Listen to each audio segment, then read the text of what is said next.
ఆంధ్రప్రదేశ్లో కూటమి ప్రభుత్వం అధికారం చేపట్టి నేటితో ఏడాది పూర్తయింది. దీనిని పురస్కరించుకొని సీఎం చంద్రబాబు సూపర్ 6 హామీలో కీలకమైన తల్లికి వందనం పథకాన్ని అమలు చేశారు. ఎన్డీఏ కూటమికి అభివృద్ధి, సంక్షేమం రెండు కళ్లన్నారు సీఎం చంద్రబాబు. ఎంతమంది పిల్లలుంటే అంతమందికి తల్లికి వందనం అమలు చేస్తామని చెప్పారు.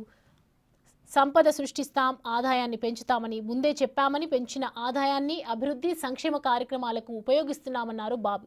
తల్లికి వందనం పథకాన్ని 67 లక్షల మంది విద్యార్థులకు వర్తింపజేస్తున్నామన్నారు. ఇందుకోసం 8,745 కోట్లు ఖర్చు చేస్తున్నామని తెలిపారు. గతంలో అమ్మ ఒడికి ఉన్న మార్గదర్శకాలనే కొనసాగిస్తున్నామని స్పష్టం చేశారు సీఎం చంద్రబాబు. సూపర్ 6లో అతి కీలకం తల్లికి వందనం. 67 లక్షల మందికి దగ్గర 10,091 కోట్ల రూపాయలు టోటల్గా ఖర్చు అవుతుంది.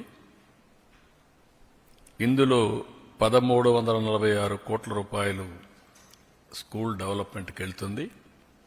ఇందులో ఏమీ మార్పులు లేవు. ముందు ఏదైతే ఇచ్చారో అమ్మఒడి అదే గైడ్ లైన్స్ పెట్టి, దానికంటే ఇంప్రూవ్డ్ ఏంటంటే ఎంతమంది పిల్లలుంటే అంతమంది పిల్లలకి ఆ తల్లుల అకౌంట్లో ఆ డబ్బులు వేసే కార్యక్రమానికి శ్రీకారం చుట్టాం. అప్పటికి ఇప్పటికి డిఫరెన్స్ మీరు ఒకసారి చూస్తే వాళ్ళు 42,61,965 మందికి అమ్మఒడి ఇచ్చారు. ఈ ప్రభుత్వం 67,27,164 మందికి తల్లికి వందనం ఇస్తున్నాం. ఇక సూపర్ 6 హామీలన్నింటినీ అమలు చేశామని సీఎం చంద్రబాబు స్పష్టం చేశారు. ఇప్పుడు తల్లికి వందనం అమలు చేశామని, ఇదే నెలలో రైతులకు అన్నదాత సుఖీభవ పథకం కింద ఆర్థిక సాయం అందిస్తామని చెప్పారు. వచ్చే ఆగస్టు 15 నుంచి మహిళలకు ఉచిత బస్సు ప్రయాణం కల్పిస్తామన్నారు. ఆడబిడ్డ నిధిని P4కు లింక్ చేశామని తెలిపారు. దీపం పథకం కింద ఏడాదికి 3 ఉచిత గ్యాస్ సిలిండర్లు ఇస్తున్నామని తెలిపారు. రాష్ట్ర యువతకు పెద్ద ఎత్తున ఉద్యోగాల కల్పనకు ప్రయత్నాలు చేస్తున్నామని స్పష్టం చేశారు. సూపర్ 6 పథకాలన్నింటినీ అమలు చేశామని, ఎవరైనా అమలు చేయలేదని అంటే వారి నాలుక మందం అనుకోవాలని చెప్పారు బాబు. ఇచ్చేది ఈ అన్నదాత సుఖీభవ 20వ తారీఖున గవర్నమెంట్ ఆఫ్ ఇండియా ఇస్తారు. ఫస్ట్ ఇన్స్టాల్మెంట్ మేము కూడా ఆ రోజు ఇస్తున్నాం. రేపు ఈ నెలే. రెండోది ఆగస్టు 15న ఆర్టీసీ ఉచిత ప్రయాణ సౌకర్యం కూడా ఉంటుంది. ప్రిపరేషన్స్ అవుతున్నాయి. ఆ రోజు లాంచ్ చేస్తున్నాం. ఆడబిడ్డనిది P4కి లింక్ చేశాం. ఉద్యోగాలు పెద్ద ఎత్తున ప్రయత్నం చేస్తున్నాం. స్కిల్ డెవలప్మెంట్గా నిరుద్యోగులుంది లింక్ చేస్తాం. కాబట్టి 6 సూపర్ 6 అయిపోయినాయి. గుర్తుపెట్టుకోండి. ఇంకెవడన్నా సూపర్ 6 మాట్లాడితే అతనికి నాలుక మందం తప్ప ఇంకోటి కాదు. ఇక ఏపీలో కూటమి ప్రభుత్వ ఏడాది పాలనపై వైసీపీ బుక్ రిలీజ్ చేసింది. జగన్ అంటే నమ్మకం, చంద్రబాబు అంటే మోసం పేరుతో ఆ పార్టీ నేత సజ్జల రామకృష్ణారెడ్డి విడుదల చేశారు. కూటమి ఏడాది పాలనంతా విధ్వంసమేనని, ఒక్క హామీని కూడా అమలు చేయలేదని విమర్శించారు. రెడ్ బుక్ రాజ్యాంగాన్నే అమలు చేశారన్నారు. ఇందుకు తగిన ఆధారాలు, వాస్తవాలతో పుస్తకాన్ని తెచ్చామన్నారు సజ్జల. ఏపీ ప్రజలకు చంద్రబాబు ఎలా వెన్నుపోటు పొడిచారో వివరించామన్నారు. హామీని కూడా నిలబెట్టుకోకుండా పూర్తిగా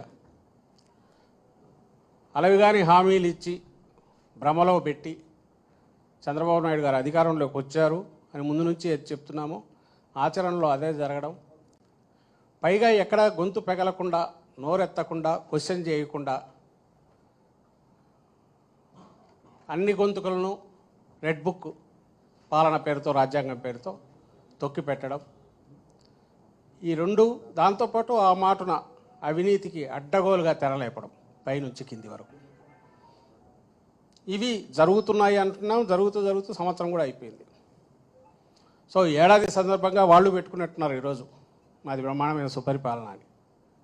ఎంతటి చీకటి పాలన, ఎంతటి దుష్పరిపాలన అని చెప్పడానికి విత్ ఎగ్జాంపుల్స్తో, విత్ కలర్ ఫొటోస్తో సహా ఈరోజు వైఎస్ఆర్ కాంగ్రెస్ పార్టీ ప్రజల ముందుకు ఈ పుస్తకం తీసుకొచ్చింది.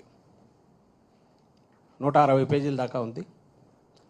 దీంట్లో కాంట్రాస్ట్ జగన్ అంటే నమ్మకం, చంద్రబాబు అంటే మోసం, విత్ క్లియర్ ప్రూఫ్స్, ఎలాంటి ఎవిడెన్సెస్ దాన్ని సబ్స్టాన్షియేట్ చేసే రకంగా ఈస్ట్మన్ కలర్ చిత్రం మొత్తం అన్ని రంగుల చిత్రాలతో దీన్ని ప్రచురించాం. 5 కోట్ల మంది రాష్ట్ర ప్రజలకు వెన్నుపోటు. వెన్నుపోటుకు బ్రాండ్ అంబాసిడర్గా పేరున్న చంద్రబాబు నాయుడు గారు, అది ఆయన పేటెంట్ వెన్నుపోటు అనేది. అప్పట్లో పిల్లనిచ్చిన మామను అధికారంలోంచి అట్లే దించారు, దుర్మార్గంగా, అమానుషంగా, అమానవీయంగా. ఇప్పుడు అంతకంటే ఘోరంగా మొత్తం 5 కోట్ల మందికి వెన్నుపోటు పొడిచారు. జగన్ పాలన ఏపీ ప్రజలకు బంగారు భవిష్యత్తు లాంటిదని, ఏడాది చంద్రబాబు పాలనంతా చీకటిమయమన్నారు సజ్జల రామకృష్ణారెడ్డి. చంద్రబాబు దుష్ట పాలన మొత్తం పుస్తకంలా ప్రచురిస్తే 5,000 పేజీలు అవుతుందన్నారు. ఇచ్చిన హామీలను ఎందుకు అమలు చేయటం లేదని ఏపీ ప్రజలంతా గట్టిగా ప్రశ్నించాలన్నారు. చంద్రబాబు నాయుడు గారు ఏడాది చూడగానే మనకు కనపడేది ఒకటే, ఏది ఎత్తి చూపాలని అర్థం కావట్లా. మామూలుగా ఇది రావాల్సింది 5,000 పేజీలో రావాలా మొత్తం తీస్తే.